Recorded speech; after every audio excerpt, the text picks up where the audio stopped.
Hi students, welcome back on J knowledge. Myself Jaspreet और आज हम स्टार्ट कर रहे हैं आपकी क्लास 10 साइंस का सेकेंड चैप्टर जिसका नाम है एसिड बेसिस एंड सॉल्ट्स। तो एसिड्स और बेसिस और सॉल्ट्स इनके बारे में जनरल आपने छोटी क्लासेस में सुना होगा। तो आज हम थोड़ा सा एडवांस करेंगे। बहुत ईजी है, बहुत इंटरेस्टिंग चैप्टर है और आपको करने में मजा भी आएगा। चलो स्टार्ट करते हैं इस चैप्टर को। फर्स्टली आपको एसिड्स और बेसिस के बारे में कुछ जनरल चीजें पता होनी चाहिए, जैसे कि एसिड्स क्या होते हैं। Acids are sour in taste, bases are bitter in taste. Acid का जो टेस्ट होता है वो सोर होता है, सोर मीन्स खट्टा होता है, और बेस क्या होते हैं, कड़वे होते हैं। लिटमस पेपर का नाम आपने सुना होगा। तो जो एसिड होते हैं वो ब्लू लिटमस को रेड में कन्वर्ट कर देते हैं और बेसिस जो होते हैं वो रेड लिटमस को ब्लू में चेंज करते हैं। एसिड्स की जो पीएच वैल्यू है पीएच स्केल पे वो लेस देन 7 होती है और बेसिस की पीएच वैल्यू मोर देन 7 होती है।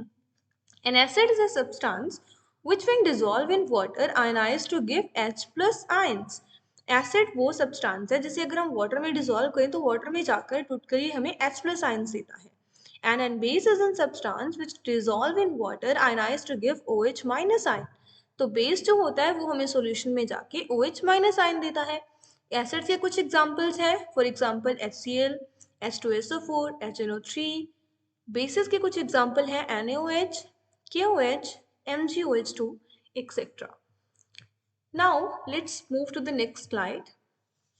Indicators. हमारे पास इंडिकेटर्स फर्स्ट आपको पता होना चाहिए कि व्हाट आर इंडिकेटर्स। इंडिकेटर होते क्या है। इंडिकेटर्स आर जो हमें इंडिकेट करें कि जो गिवन सॉल्यूशन है वो एसिड है या फिर बेस है, तो उसी के लिए हमारे पास होते हैं indicators. We have three types of indicator, natural, synthetic and olfactory. Natural indicators क्या होते हैं, जो हमें नेचर से मिलते हैं, जैसे कि लिटमस, ये हमें नेचर से मिलता है। नेचर में एक प्लांट होता है थैलोफाइटा, उससे हमें लिटमस पेपर मिलता है। लाइकेन नामक प्लांट होता है, थैलोफाइटा उसका वो है, किंगडम है, तो वहां से हमें मिलता है। टर्मरिक, टर्मरिक हमें कहाँ से मिलता है, हल्दी जो है वो भी एक नेचुरल इंडिकेटर है। रेड कैबेज, जो आपके पास गोभी है, गोभी का जो जूस होता है वो भी एक इंडिकेटर की तरह काम करता है। तो ये है आपके पास कुछ नेचुरल इंडिकेटर्स। फिर कुछ आपके पास होते हैं सिंथेटिक इंडिकेटर्स। सिंथेटिक इंडिकेटर्स क्या होते हैं, जो हम लैब में मतलब फैक्ट्रीज में प्रिपेयर किए जाते हैं। वो चेक करते हैं कोई सोल्यूशन अगर आप उसमें डालते हैं ड्रॉप बाय ड्रॉप, तो वो हमें बताते हैं कि कोई सोल्यूशन क्या है, एसिड है या बेस है। ये दो होते हैं हमारे पास mainly, phenolphthalein and methyl orange. Then olfactory, olfactory meaning नाक से रिलेटेड होता है, वर्ड स्मेल से, यानी कि ये वाले जो इंडिकेटर हैं ये हमें स्मेल से बताते हैं कि कोई गिवन सॉल्यूशन एसिड है या बेस। तो ये होते हैं वेनिला, अनियन एंड क्लोव। ये कैसे काम करते हैं ये हम नेक्स्ट स्लाइड में पढ़ेंगे। फर्स्टली देखते हैं लिटमस कैसे काम करता है। हमने अभी भी बात की है कि जो एसिड होते हैं ये क्या करते हैं, ब्लू लिटमस को रेड में कन्वर्ट कर देते हैं, एंड जो बेस होते हैं वो रेड लिटमस को किस में कन्वर्ट करते हैं, ब्लू में कन्वर्ट करते हैं। नेक्स्ट हम देखते हैं फिनोप्थलीन कैसे काम करता है। हमने पढ़ा था फिनोप्थलीन क्या होता है, एक सिंथेटिक इंडिकेटर होता है। तो आपके पास दो सॉल्यूशंस थे, पहले हमें नहीं पता था कि कौन सा एसिड है कौन सा बेस, दोनों ही कलरलेस थे। हमने उसमें क्या ऐड किया, फिनोप्थलीन ऐड किया। फिनोप्थलीन ऐड होने से क्या हुआ, जो बेस वाला सॉल्यूशन था उसका कलर कैसा हो गया, पिंकिश हो गया, और जो एसिड वाला सॉल्यूशन है वो कलरलेस रहा। तो ये इंडिकेट करता है हमें बेस के बारे में। Phenolphthalein remain colourless in acidic solution and turn pinkish in basic solution. तो ये हमारा था फिनोप्थलीन का वर्क। नेक्स्ट हम देखते हैं मिथाइल ऑरेंज के बारे में। अब जो मिथाइल ऑरेंज है ये कैसे काम करता है। मिथाइल ऑरेंज हमारे पास तीन सॉल्यूशन है, एक हमारे पास एसिडिक सॉल्यूशन है, दूसरा हमारे पास न्यूट्रल सॉल्यूशन है, और तीसरा हमारे पास अल्केलाइन सॉल्यूशन है, मींस बेसिक सॉल्यूशन है। इन तीनों में हमने मिथाइल ऑरेंज को ऐड किया। एसिडिक सॉल्यूशन में मिथाइल ऑरेंज ने रेड ऑरेंजिश टाइप कलर दिया, और वहीं पर न्यूट्रल सॉल्यूशन के अंदर और अल्कलाइन सॉल्यूशन के अंदर ये कैसा रहा, येलो रहा। ठीक, so it turns red in acidic solution and it turns yellow in basic and neutral solution. तो ये हमें एसिडिक सॉल्यूशन को इंडिकेट करता है। नेक्स्ट हम पढ़ेंगे कुछ ऑल्फैक्टरी इंडिकेटर्स के बारे में। हमने पढ़ा था ना वेनिला और अनियन ये कैसे काम करते हैं। अब जो अनियन है, और जो वेनिला है, दोनों की खुद की कुछ ना कुछ स्मेल, कुछ ना कुछ फ्रेग्रेंस होती है। तो इनकी जो नेचुरल स्मेल है वो एसिडिक सॉल्यूशन में तो रिटेन रहती है, वही की वही स्मेल रहती है जो होती है, लेकिन बेसिक सॉल्यूशन में इनकी स्मेल गायब हो जाती है, यानी कि ये ऑडरलेस हो जाते हैं, ये अपनी स्मेल, अपना एरोमा लूज कर देते हैं। तो इस तरीके से ये हमें as a olfactory indicator work करते हैं। नेक्स्ट हम पढ़ेंगे reaction of acids with metals. Acid जो होते हैं वो मेटल के साथ कैसे रिएक्शन करते हैं, ये तो हमने फर्स्ट चैप्टर में डिस्कस किया था कि मेटल के कांटेक्ट में आते ही, जो मेटल है वो एसिड के कांटेक्ट में आते ही कोरोड होना स्टार्ट हो जाती है। दैट मीन्स कि वो रिएक्शन तो करती होगी, अब कैसे रिएक्शन करती है वो हमें देखना है। यहाँ पर देखिए इस एक्टिविटी के अंदर आपको क्या है, इसमें इन्होंने एक एसिड डाला है और एसिड में कुछ क्या डाले हैं इन्होंने, जिंक के ग्रेन्यूल्स। तो जिंक हमारे पास एक मेटल है, एसिड कौन सा लिया है यहाँ पर, सल्फ्यूरिक एसिड। फर्स्टली आपको एक बात बताऊं, अगर आपको रिएक्शंस लिखने में नहीं लिखनी आ रही है या याद नहीं हो रही है तो वहां पर गड़बड़ क्या है कि आपको फॉर्मूलाज ही क्लियर नहीं है, केमिकल फॉर्मूला ही क्लियर नहीं है। सबसे पहले इस चैप्टर के अंदर जितने भी कंपाउंड्स यूज हो रहे हैं उनको एक पेज पर लिखो, उनके फॉर्मूला लर्न करो। जैसे अगर कोई आपको बोले सल्फ्यूरिक एसिड तो आपके माइंड में आना चाहिए कि H2SO4। अगर आपको कोई बोले जिंक सल्फेट तो आपके माइंड में होना चाहिए कि ZnSO4। तो ये चीजें फर्स्टली आपको आनी चाहिए, उसी के बाद आप ये सारी चीजें कर पाओगे। ओके, तो ये एक्टिविटी में क्या है, इस टेस्ट ट्यूब में हमारे पास एसिड है, एसिड के अंदर हमने कुछ जिंक के ग्रेन्यूल्स डाले हैं। उसके बाद इनमें रिएक्शन होने के बाद एक जो गैस है वो यहाँ से रिलीज हो रही है, और उस गैस को हमने इस पाइप के थ्रू इस बीकर में लेके आ रहे हैं। और इस टब के अंदर हमारे पास क्या है, सोप सोल्यूशन। अब कोई भी गैस अगर सोप सोल्यूशन में आएगी तो उसके बबल्स बनेंगे, और बबल्स बन के हवा में आएंगे, और उन बबल्स के पास आप एक जलती हुई कैंडल लेके जाओगे तो वो बबल्स पॉप साउंड के साथ बर्न होंगे। और पॉप साउंड इंडिकेट करती है हमारे पास कि जो गैस रिलीज हो रही है वो यहाँ पर कौन सी गैस है, हाइड्रोजन गैस है। तो ये तो थी हमारे पास एक्टिविटी। सो अब हमें क्लियर हो गया है कि जो मेटल होती है वो क्या करती है, metal displace hydrogen atoms from acid. हमें पता है कि एसिड में हाइड्रोजन एटम होते हैं, तो मेटल एसिड में से हाइड्रोजन एटम को डिस्प्लेस कर देती है। इट मीन्स कि उनको हटा देती है और उनकी जगह पर आ जाती है। ठीक, तो यहाँ पर Zn जिंक था और प्लस में एक एसिड था H2SO4। यहाँ से मेटल ने क्या किया, हाइड्रोजन को डिस्प्लेस किया और जिंक सल्फेट बना, और हमारे पास एक गैस रिलीज हुई that is H2 gas, hydrogen gas. Test क्या है आपके पास हाइड्रोजन गैस का, वही जो हमने बताया कि जो हाइड्रोजन गैस होती है वो पॉप साउंड के साथ बर्न करती है। क्लियर। सो ये थी reaction of acids with metal.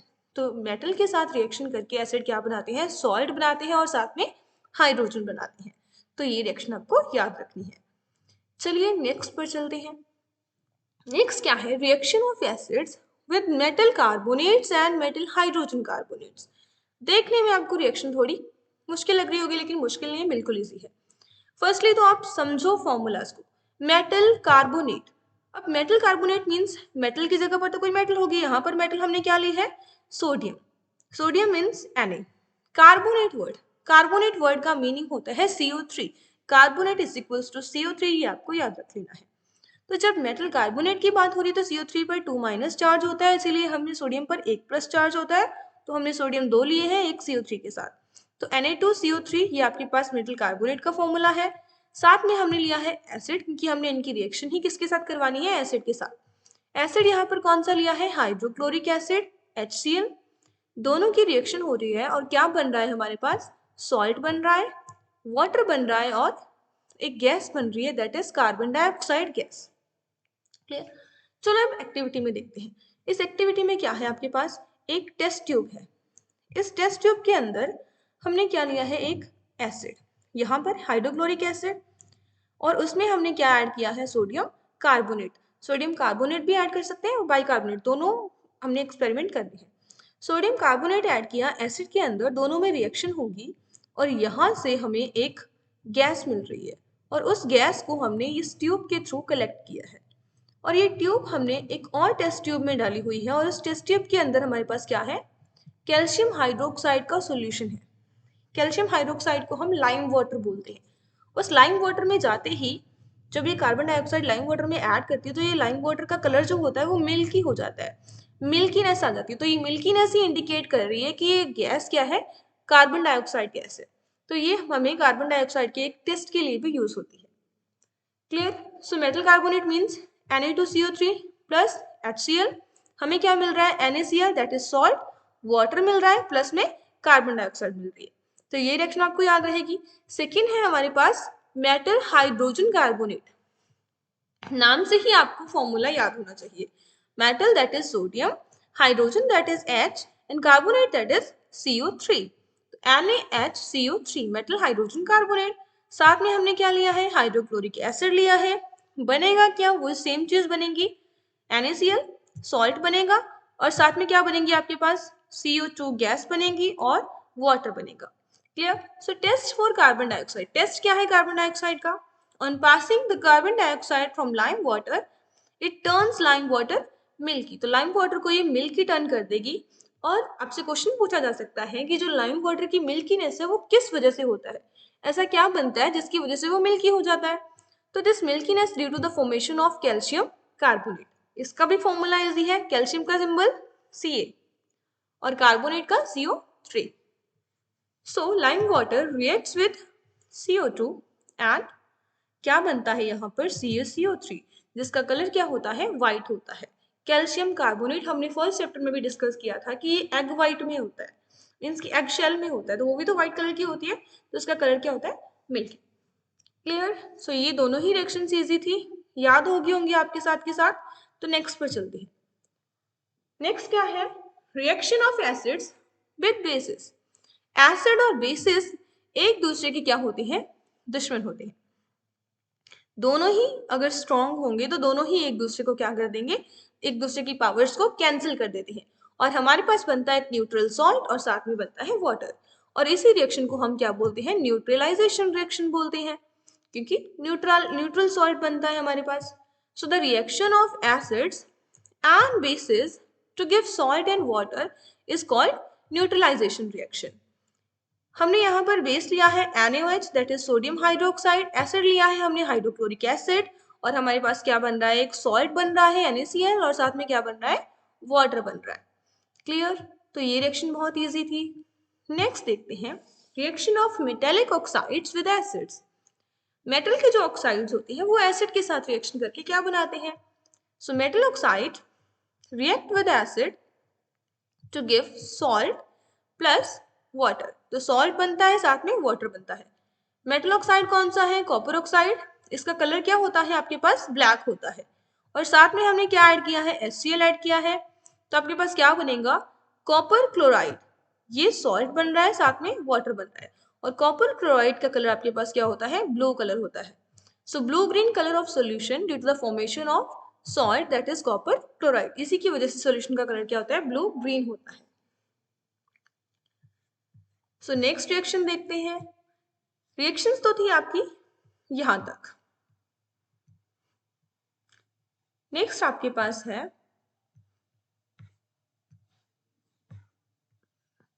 Behaviour of acids and basis in water. जो एसिड्स होते हैं और बेसिस होते हैं, अगर हम उनको वाटर में डालें तो वो कैसे बिहेव करते हैं? एक चीज तो हमें क्लियर है कि एसिड जो होते हैं वो वाटर में जाने पर क्या देते हैं? H+ आयन देते हैं। और जो बेसिस होते हैं वो कौन से आयन देते हैं? OH- आयन देते हैं। तो यहाँ पर आपके लिए ना एक एक्टिविटी है। वो क्या एक्टिविटी है? इसमें आपने क्या करना है?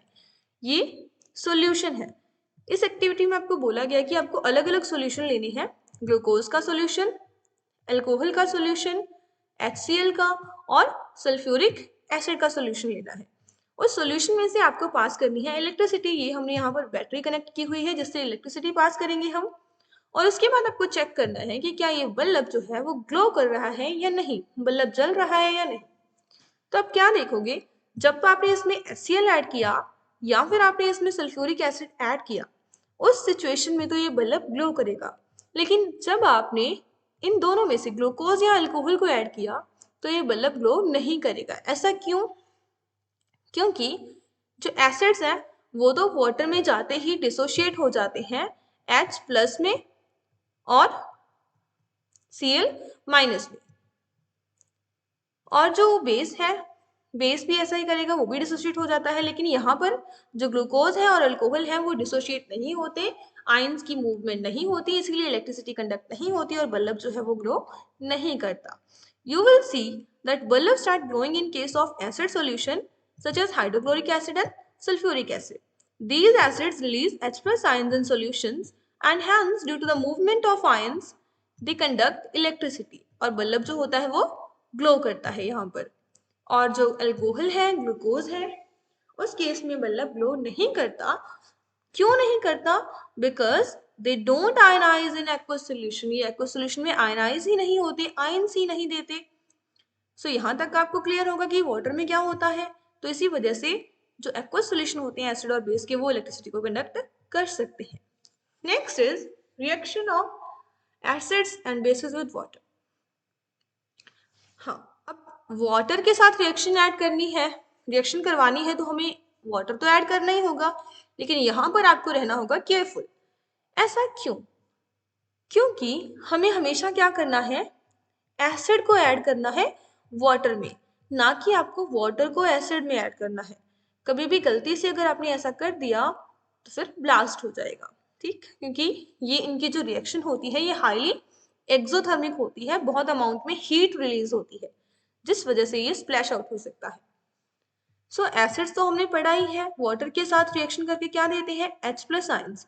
अब वो H प्लस आयंस भी हो सकते हैं और हाइड्रोनियम आयन भी हो सकता है, क्योंकि H प्लस आयन जो होता है वो अकेला एग्जिस्ट नहीं करता, वो वाटर के साथ कंबाइन हो जाता है और वो हाइड्रोनियम आयन बना लेता है, और साथ में Cl माइनस. सो बेस जो होते हैं वो आयनाइज होगी, हमें कौन से आयन देते हैं, OH माइनस आयन देते हैं. यहाँ पर NaOH क्या है, एक बेस है. जैसे ही हमने इसे वाटर में ऐड किया तो हमें क्या मिला, Na प्लस और OH माइनस में टूट गया ये.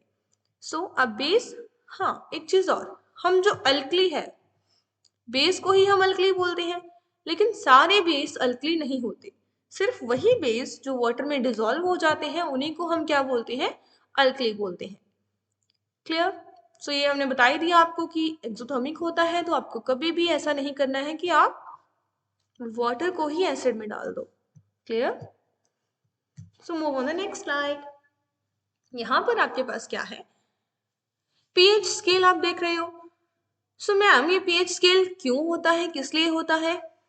तो उसके लिए आपको पहले ये पता होना चाहिए कि जो एसिड्स होते हैं या बेसिस होते हैं वो क्या हो सकते हैं, वो स्ट्रॉन्ग हो सकते हैं, वो वीक हो सकते हैं. ठीक, यानी कि उनकी भी स्ट्रेंथ होती है, और उन्हीं की स्ट्रेंथ को देखने के लिए, उन्हीं की स्ट्रेंथ को पहचानने के लिए, डिटरमाइन करने के लिए हमारे पास एक स्केल होता है, जैसे हम क्या बोलते हैं, पीएच स्केल बोलते हैं.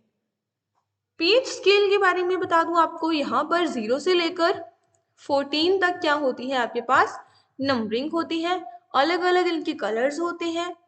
0 से लेकर 7 तक जो होते हैं सोल्यूशन, जितना पीएच होता है वो होता है एसिडिक वालों का, और 7 से लेकर 14 होता है अल्कलाइन पीएच.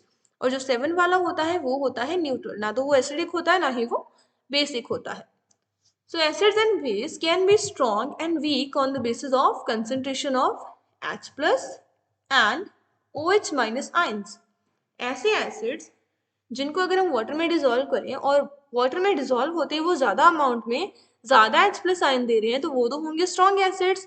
या बेसिस जो ज्यादा OH माइनस दे रहे हैं वो स्ट्रॉन्ग बेसिस, और जो कम H प्लस आयन्स दे रहे हैं यानी कि कम टूट रहे हैं पानी में जाते ही, वो क्या होंगे, वीक एसिड या वीक बेस होंगे. Now pH scale, it is a scale for measuring hydrogen ion concentration. तो ये स्केल भी किस चीज को मेजर करता है, हाइड्रोजन आयन की कंसेंट्रेशन को मेजर करता है, इसलिए हम इसे क्या बोलते हैं, पीएच स्केल बोलते हैं. On pH scale we can measure pH from 0. 0 क्या होता है, हाईली एसिडिक वाले का पीएच क्या होगा, 0 टू द 14. 14 क्या होता है, highly basic, very alkaline. Higher the hydrogen ion concentration, lower the pH value. जितनी हाइड्रोजन आयन की कंसेंट्रेशन ज्यादा होगी, पीएच वैल्यू आपके पास उतनी ही कम होगी, और वो सॉल्यूशन उतना ही क्या होगा, एसिडिक होगा. और एसिडिक सॉल्यूशन की पीएच हमेशा क्या होती है, लेस देन 7 होती है. न्यूट्रल सॉल्यूशन की पीएच वैल्यू 7 होती है. बेसिक सॉल्यूशन की पीएच वैल्यू क्या होती है आपके पास, मोर देन 7 होती है. स्ट्रॉन्ग एसिड्स क्या होते हैं, that give rise to more H plus ions in solution, उन्हें हम बोलते हैं स्ट्रॉन्ग एसिड्स. और वीक एसिड्स क्या होते हैं, जो हमें लेस H प्लस आयंस देते हैं सॉल्यूशन के अंदर, तो वो क्या होते हैं आपके पास, वीक एसिड्स होते हैं. नेक्स्ट आपके पास आपको कुछ कॉमन चीज़ों की पीएच वैल्यू क्या होती है वो भी पता होना चाहिए। जैसे जो हम बैटरी में एसिड यूज़ करते हैं उसकी पीएच वैल्यू 0 होती है, वो हाईली एसिडिक होता है। हमारे स्टमक के अंदर एक एसिड होता है HCl, हाइड्रोक्लोरिक एसिड, वो भी क्या होता है, हाईली एसिडिक, उसकी पीएच वैल्यू होती है 1। ऐसे ही लेमन जूस की पीएच वैल्यू 2 होती है, वाइन की 3 होती है, बनानास की 4 होती है, ब्लैक कॉफ़ी भी एसिडिक होती है, इसकी पीएच वैल्यू 5 होती है, मिल्क की पीएच वैल्यू 6 होती है। तो मिल्क भी क्या होता है आपके पास, एसिडिक होता है। और जो प्योर वाटर होता है उसकी पीएच वैल्यू होती है 7, मीन्स वो क्या होता है, न्यूट्रल होता है। हमारा जो ब्लड होता है ये स्लाइटली एसिडिक होता है, इसकी पीएच वैल्यू 7.4 के अराउंड होती है, यानी कि 7 to 8 के बीच में। एग वाइट की 9 होती है, ब्लीच की 10 होती है, ऐसे house hold ammonia 11, hair removal 12, oven cleaner 13 and drain cleaner 14। तो ये कुछ कॉमन चीज़ों की आपके पास पीएच वैल्यू थी। नेक्स्ट, अब पीएच के बारे में हम क्यों पढ़ रहे हैं मैम, कहाँ काम आता है पीएच? अगर आप कुछ पढ़ रहे हो इन बुक्स में तो वो उसकी हर एक चीज़ की क्या है, रियल लाइफ में एप्लीकेशंस है। तो हम देखते हैं कि पीएच हमारी रियल लाइफ में क्या क्या रोल अदा करता है। Importance of pH in daily life. Firstly, जितने भी प्लांट्स हैं, जितने भी ऑर्गेनिजम्स हैं, उन सबकी बॉडी एक स्पेसिफिक पीएच रेंज के अंदर ही काम कर रही है। अगर पीएच रेंज थोड़ा सा भी उस रेंज से ऊपर नीचे होता है तो हमारा जो बैलेंस है, बॉडी बैलेंस, वो खराब हो जाता है। Human body works with in a narrow range of pH. कितनी रेंज के अंदर हमारी बॉडी काम करती है, 7 to 7.8 की रेंज के अंदर हमारी बॉडी काम करती है। ऐसे ही ना रेन के केसेस में बहुत सारे जो हानिकारक गैसेस हैं उनकी वजह से जो रेन वाटर है उसका पीएच क्या हो जाता है, जब 5.6 से कम हो जाता है तो उस टाइम पे हम रेन को क्या बोलते हैं, एसिड रेन बोलते हैं। ठीक, due to acid rain survival of aquatic life becomes difficult. और जो एक्वेटिक लाइफ है, आपकी पानी में रहने वाले जीव जंतु है, उनका सर्वाइवल क्या हो जाता है, मुश्किल हो जाता है। ऐसे ही जो आपके पास प्लांट्स हैं वो भी उस सॉइल में ग्रो करते हैं जिसमें वहां उनको स्पेसिफिक पीएच मिल रहा हो, यानी कि एक प्रॉपर पीएच होना चाहिए सॉइल का, तभी प्लांट्स ग्रो कर पाते हैं। अगर सॉइल ज्यादा एसिडिक होगी या ज्यादा बेसिक होगी तो प्लांट्स ग्रो नहीं कर पाएंगे, उनकी ग्रोथ पर असर होता है। इसीलिए अगर सॉइल ज्यादा एसिडिक हो जाए मैम तो हमें क्या करना चाहिए, ज्यादा एसिडिक सॉइल है तो उसको हमें न्यूट्रलाइज करना पड़ेगा, एसिड को कम करना पड़ेगा। तो हमें उसमें कुछ बेस डालने होंगे। कैसे कैसे बेस ऐड कर सकते हैं हम, क्विक लाइम ऐड कर सकते हैं CaO, स्लेक लाइम ऐड कर सकते हैं CaOH ट्वाइस, या फिर हम उसमें ऐड कर सकते हैं लाइमस्टोन CaCO3। और अगर सॉइल बेसिक हो जाए तो हम उसमें ऐड कर सकते हैं ऑर्गेनिक मैटर। जो भी ऑर्गेनिक मैटर होता है उसका नेचर क्या होता है, एसिडिक होता है, तो वो सॉइल के जो बेस है उनको न्यूट्रलाइज कर देता है। नेक्स्ट, पीएच इन डाइजेस्टिव सिस्टम। तो हमारे डाइजेस्टिव सिस्टम में भी हमें पता है कि एक एसिड रिलीज होता है जिसका नाम क्या है, हाइड्रोक्लोरिक एसिड। तो ये किस में हेल्प करता है, ये हमें डाइजेशन में, फूड में जो बैक्टीरिया वगैरह चले जाते हैं उनको किल करने में हेल्प करता है। लेकिन कई बार क्या होता है, ये एसिड ज्यादा अमाउंट में रिलीज होने लग जाता है जिससे क्या हो जाती है, इनडाइजेशन हो जाती है। और इनडाइजेशन में क्या होता है, stomach produce too much acid and it cause pain and irritation. तो हमें बहुत सारा पेन होता है, इरिटेशन होती है, और इस इरिटेशन से राहत लेने के लिए हम कुछ मेडिसिन यूज करते हैं, और उन मेडिसिन को बोला जाता है एंटासिड्स। एसिड का एंटी, यानी कि जो एसिड को मार दे, एसिड को किल कर दे, उसको न्यूट्रलाइज कर दे। तो ऐसा उनमें क्या होता होगा फिर, तो एसिड को तो एक ही चीज न्यूट्रलाइज कर सकती है, दैट इज बेस। तो उन दवाइयों में क्या होता है, कुछ बेस होता है। कैसा बेस, मैग्नीशियम हाइड्रोक्साइड, जिसे हम शॉर्ट में मिल्क ऑफ मैग्नीशिया भी बोल सकते हैं। इसका फॉर्मूला होता है MgOH ट्वाइस। तो ये एक्सेस ऑफ एसिड को न्यूट्रलाइज करने में हेल्प करता है। नेक्स्ट, और पीएच आपके पास कहाँ कहाँ पर यूज होता है, pH as a cause of tooth decay. अगर पीएच कम हो जाए तो टूथ डिके भी हो सकता है, दांत हमारे जो हैं वो खराब होने लग जाते हैं। PH is a cause of tooth decay. Tooth decay starts when pH of mouth is lower than 5.5। अगर आपके माउथ का जो पीएच है वो 5.5 से कम हो जाए तो आपके दांत जो है वो खराब होने लगते हैं। टूथ एनिमल जो किसकी बनी होती है, कैल्शियम हाइड्रोक्सी एपेटाइट की बनी होती है, which is the hardest substance in the body. वैसे तो जो कैल्शियम हाइड्रोक्सी एपेटाइट है वो हमारी बॉडी का हार्डेस्ट सब्सटेंस है, लेकिन वो भी खराब हो जाता है कब? जब हमारे माउथ की पीएच गड़बड़ हो जाए, यानी कि 5.5 से कम हो जाए। तो उसके लिए हम क्या करें, यहाँ पर भी एसिड आ गया तो यहाँ भी हमें क्या लाना पड़ेगा, बेस। तो हम कुछ खा तो नहीं सकते, तो हम क्या कर सकते हैं, कुछ टूथपेस्ट यूज कर सकते हैं। टूथपेस्ट का नेचर क्या होता है, बेसिक होता है, तो वो माउथ में जो एक्सेस ऑफ एसिड बना होता है उसे न्यूट्रलाइज कर देती है और जिससे हमारा टूथ डिके जो होता है वो प्रिवेंट हो जाता है। बी की जो स्टिंग होती है, हनी बी की, एक नीटल प्लांट होता है, उसकी जो लीव्स होती हैं उनमें एक एसिड होता है, उनमें सेल्फ डिफेंस के लिए ही होता है। और वो एसिड कौन सा होता है, मिथेनोइक एसिड। और वो एसिड अगर हमारे अंदर इंजेक्ट हो जाए तो हमें क्या कॉज करता है, पेन एंड इरिटेशन। उसको न्यूट्रलाइज करने के लिए भी हम कुछ माइल्ड वेज यूज कर सकते हैं, जैसे कि बेकिंग सोडा, जिससे हमें रिलीफ मिल सकती है कुछ हद तक। नेक्स्ट, यहाँ पर हमें क्या देखना है, कुछ नेचुरल सोर्सेस होते हैं जिनमें कुछ एसिड होते हैं, उन एसिड्स के बारे में हमें देखना है। जैसे विनेगर आपने सुना होगा, विनेगर जो हम पिकल्स में यूज करते हैं, अचार बनाने में एज अ प्रिजर्वेटिव यूज होता है, उसे हम विनेगर बोलते हैं। विनेगर में कौन सा एसिड होता है, एसिटिक एसिड होता है। ऐसे ही ऑरेंज, लेमन जो खट्टे फ्रूट्स होते हैं उनके अंदर कौन सा होता है, सिट्रिक एसिड होता है। टेमेरिन जो इमली है, इमली के अंदर होता है टार्टरिक एसिड। टोमेटो, टोमेटो के अंदर होता है ऑक्जेलिक एसिड। सोर मिल्क, खट्टे दूध के अंदर होता है आपके पास लैक्टिक एसिड। ऐसे ही हमने अभी भी पढ़ा आंट स्टिंग, नीटल स्टिंग, इन प्लांट्स के अंदर होता है आपके पास मेथेनोइक एसिड। ठीक, methanoic acid means HCOH।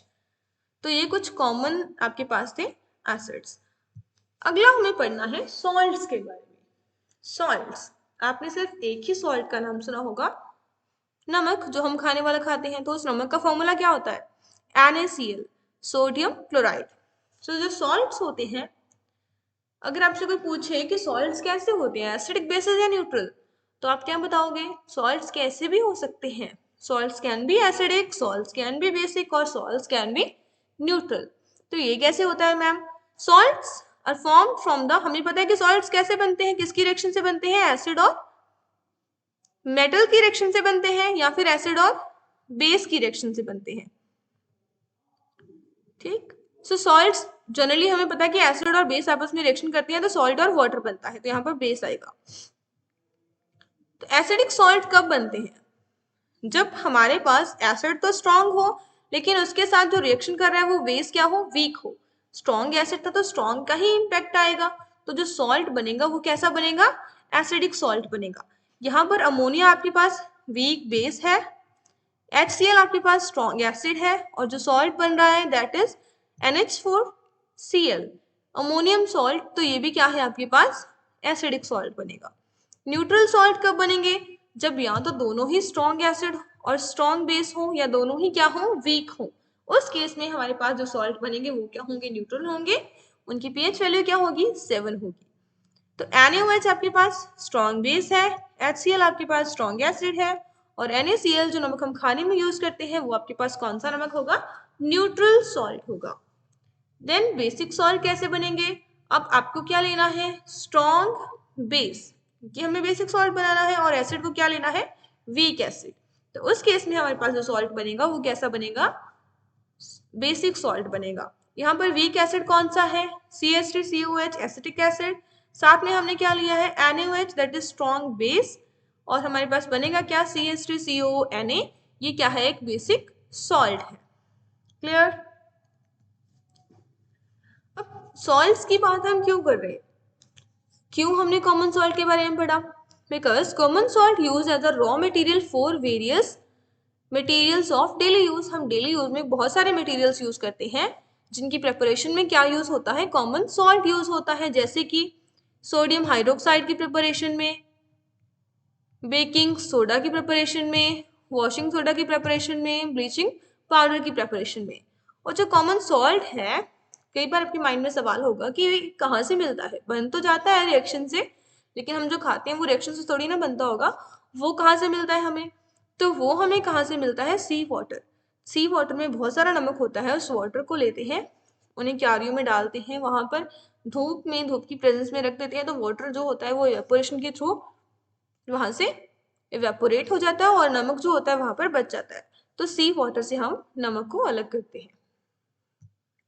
Next आपके पास क्लोर अल्कली प्रोसेस। ये क्लोर अल्कली प्रोसेस है, ये बहुत इंपॉर्टेंट प्रोसेस है। ये किस लिए यूज होता है? Manufacturing of sodium hydroxide. तो सोडियम हाइड्रोक्साइड की मैन्युफैक्चरिंग के लिए यूज होता है आपके पास क्लोर अल्कली प्रोसेस। इस प्रोसेस में क्या करना है आपको? NaCl, हमने पढ़ा था अभी, NaCl यूज होगा तो नमक का जो सॉल्यूशन होता है उसमें से हमें क्या पास करनी है? इलेक्ट्रिसिटी पास करनी है। ठीक, यहाँ पर हमने दो इलेक्ट्रोड्स लिए हैं, एक एनोड है और एक क्या है? कैथोड। तो यहाँ पर इसमें सॉल्यूशन किसका लिया है? NaCl का, वाटर के साथ। ठीक है, क्योंकि नमक जो होता है सॉलिड होता है, उसे वाटर में ही डिसॉल्व करेंगे।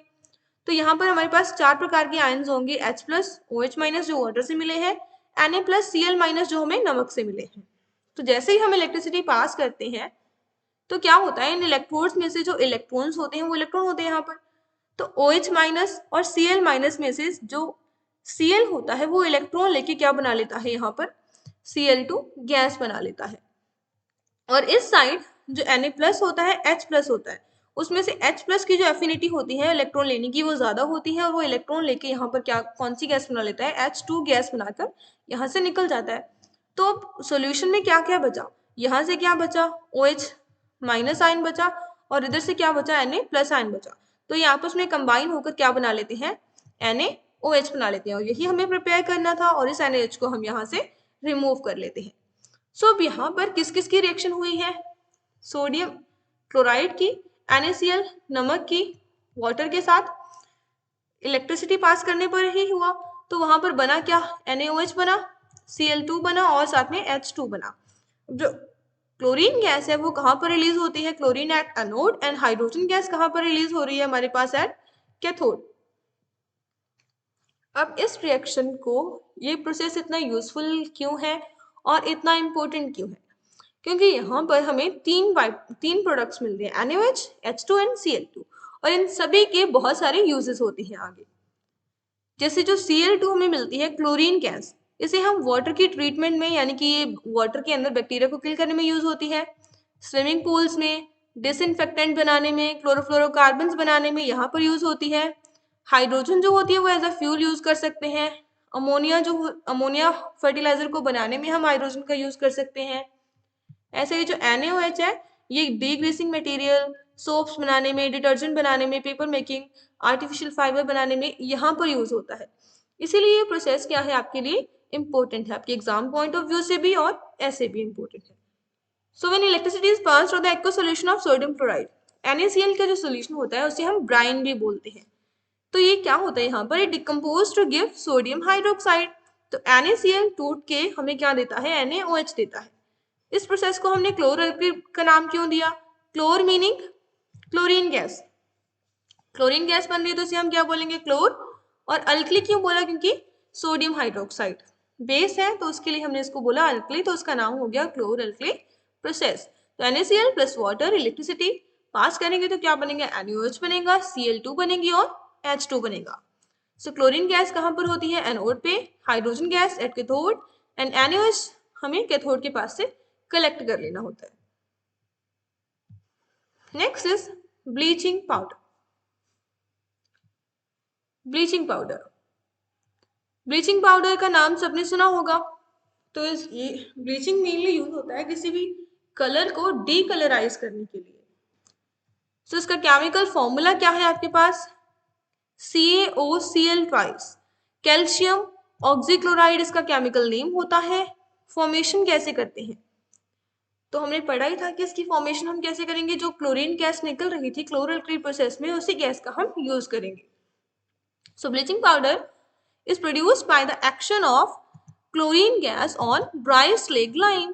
स्लेग लाइम हमारे पास क्या होता है? कैल्शियम हाइड्रोक्साइड, CaOH ट्वाइस, उसमें से हम क्लोरीन गैस पास करेंगे तो हमारे पास क्या बनेगा? CaOCl2, that is bleaching powder. Clear formation. अब इसके यूजेस क्या क्या होते हैं? It is use for bleaching cotton and लाइनन in textile industry, जो कपड़ा इंडस्ट्री होती है उसमें यूज होता है। For bleaching wood pulp in paper factory, paper factory के अंदर वुड पल्प को ब्लीच करने में होता है इसका यूज। वॉश्ड क्लॉथ उनमें ब्लीचिंग के लिए यूज किया जाता है, लॉन्ड्री में इसका यूज किया जाता है, ऑक्सीडाइजिंग एजेंट के रूप में यूज किया जाता है केमिकल इंडस्ट्रीज के अंदर। और जो ये क्लोरीन, इसको भी अगर हम वाटर में दोबारा डालेंगे तो हमारे पास क्या बनती है, क्लोरीन गैस निकलती है। तो इसीलिए इसका यूज वाटर को जर्म फ्री बनाने में भी किया जाता है। नेक्स्ट है आपके पास बेकिंग सोडा। अब बेकिंग सोडा और बेकिंग पाउडर में डिफरेंस होता है, क्या होता है हम पढ़ेंगे। बेकिंग सोडा का फॉर्मूला क्या होता है, सोडियम हाइड्रोजन कार्बोनेट। ये भी आपको नाम से ही फॉर्मूला याद होना चाहिए। Sodium means Na, hydrogen means H and carbonate means CO3। Clear. अब ये बनता कैसे है, इसकी फॉर्मेशन की रिएक्शन भी इंपॉर्टेंट है, आपके एग्जाम पॉइंट ऑफ व्यू से आपको याद रखनी है। तो ये बनता कैसे है, नमक की रिएक्शन करवानी है हमें वाटर, कार्बन डाइऑक्साइड और अमोनिया के साथ। तो NaCl plus water plus CO2 plus ammonia, तो हमारे पास दो प्रोडक्ट बनते हैं यहाँ से, अमोनियम क्लोराइड NH4Cl और सोडियम हाइड्रोजन कार्बोनेट।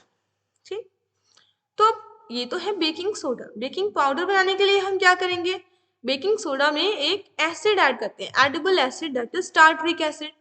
और एसिड को ऐड करने पर ये क्या बन जाता है, बेकिंग पाउडर बन जाता है, जो हम किचन में यूज करते हैं। So when baking powder is mix with water, अब जब इस बेकिंग पाउडर को हम वाटर में मिक्स करते हैं तो क्या होता है, क्या रिएक्शन होती है, इसमें एसिड होता है H+, तो यहाँ पर CO2 गैस निकलती है, यहाँ CO3 है तो यहाँ से CO2 गैस निकलती है, साथ में water plus sodium salt of acid. तो इसी CO2 गैस के निकलने से ही, जो हमने देखा ना डफ में आटा गूंदते टाइम अगर हम ये ऐड कर दें, कुछ टाइम तक उसे रख दें तो वो फूल जाता है और इसमें कुछ छेद से हो जाते हैं। वो छेद किस वजह से होते हैं, क्योंकि CO2 गैस जो होती है वो रिलीज होती है। ठीक, इसी की वजह से जो केक है, ब्रेड है, वो राइस हो जाते हैं और सॉफ्ट और स्पॉन्जी से हो जाते हैं। यूज कहाँ होगा, किचन में यूज होगा केक और ब्रेड बनाने में। बीइंग बेसिक इन नेचर, इसका नेचर कैसा होता है, बेसिक नेचर होता है। तो इसे हम एज एन इन एंटासिड का एज अ इंग्रेडिएंट भी यूज कर सकते हैं। सोडा फायर एक्सटिंग्विशन में भी इसका यूज किया जा सकता है। Next is washing soda. Washing soda का फॉर्मूला आपके पास क्या होता है, सोडियम कार्बोनेट डेकाहाइड्रेट। कार्बोनेट के ऊपर 2- चार्ज होता है, इसलिए हम सोडियम कितने लगाएंगे, 2। तो Na2CO3 और साथ में इसमें क्या होते हैं, 10 जो होते हैं वाटर के मॉलिक्यूल्स वो होते हैं। ठीक, तो इसका नाम क्या हो जाएगा, sodium carbonate decahydrate. Deka means 10, hydrate means water. Formation कैसे करेंगे इसकी, सोडियम कार्बोनेट में वाटर ऐड करना है, यानी कि उसकी हमें क्या करवानी है, रिक्रिस्टलाइजेशन करवानी है। It is obtained by recrystallisation of sodium carbonate which can be obtained by heating baking soda. अब सोडियम कार्बोनेट कहाँ से आएगा, बेकिंग सोडा को हीट करने पर हमें सोडियम कार्बोनेट मिलता है। तो इसकी हमने वाटर के साथ रिक्रिस्टलाइजेशन की, वाटर इसमें ऐड किया, तो ये क्या बन गया हमारे पास, sodium carbonate decahydrate, that is washing soda. इसके क्या क्या यूजेस होते हैं, ये यूज होता है आपके पास glass, soap and paper industry में, use in manufacturing of sodium compound such as borax. Borax को बनाने में भी इसका यूज किया जाता है। Use as a cleansing agent for domestic purposes, use for removing permanent hardness of water. तो यहाँ पर इसका यूज किया जाता है। नेक्स्ट आपके पास है plaster of Paris. Plaster of Paris का फॉर्मूला क्या होता है, CaSO4 calcium sulphate dot half H2O, यानी कि semi hemihydrate, calcium sulphate hemihydrate. Formation कैसे होती है इसकी, जिप्सम से होती है। जिप्सम को आपको हीट करना है 373 केल्विन टेम्परेचर के ऊपर। हीट करने पर क्या होता है, अपना ये कुछ वाटर मॉलिक्यूल्स को लूज कर देता है और क्या बन जाता है, कैल्शियम सल्फेट हेमीहाइड्रेट। टेम्परेचर इतना ही रहना चाहिए, अगर इससे ज्यादा टेम्परेचर करोगे तो वो डेड हीटेड प्लास्टर बन जाता है, जो हमारे किसी काम का नहीं होता। ठीक, सो जिप्सम का फॉर्मूला होता है कैल्शियम सल्फेट बाइहाइड्रेट, यानी कि 2 वाटर मॉलिक्यूल्स होते हैं CaSO4 के साथ, और प्लास्टर ऑफ पेरिस में CaSO4 के साथ कितने वाटर मॉलिक्यूल है, हाफ। तो ये प्लास्टर ऑफ पेरिस हम जिप्सम से इस तरीके से बना सकते हैं। यूजेस क्या होते हैं, इसका यूज किया जाता है टॉय बनाने में, डेकोरेशन के लिए मटेरियल्स बनाने में, स्टेचू वगैरह बनाने में। डॉक्टर्स इसका यूज करते हैं फ्रैक्चर बोन को सपोर्ट करने के लिए राइट पोजीशन पर। क्लियर। नेक्स्ट है आपके पास, are the crystals of salt really dry, removing the water of crystallisation. अब कॉपर सल्फेट 5H2O में से हमें वाटर ऑफ क्रिस्टलाइजेशन को रिमूव करना है। On heating copper sulphate crystal loose water by evaporation and their blue colour disappear. Copper sulphate का हमें पता है कलर क्या होता है, ब्लू होता है। अगर हम उसके क्रिस्टल को हीट करते हैं तो उसके साथ जो वाटर मॉलिक्यूल्स थे वो इवेपोरेट हो जाते हैं और उसका ब्लू कलर क्या हो जाता है, गायब हो जाता है। अगर हम इन क्रिस्टल को दोबारा से मोशन कर दें, दोबारा से गीले कर दें, तो इनका ब्लू कलर जो होता है वो रीअपियर हो जाता है। ठीक, तो इसीलिए हम कह सकते हैं कि सॉल्ट्स के अंदर वाटर ऑफ क्रिस्टलाइजेशन हमेशा प्रेजेंट होता है, जिसकी वजह से उनकी कुछ ना कुछ प्रॉपर्टीज होती हैं। सो यहाँ तक था हमारा ये chapter. Hope you like it. अगर आपको वीडियो थोड़ी सी भी यूजफुल लगी है, आपको लर्न करने में हेल्प हुई है, so please share, subscribe and like my channel. Thank you so much and happy learning students.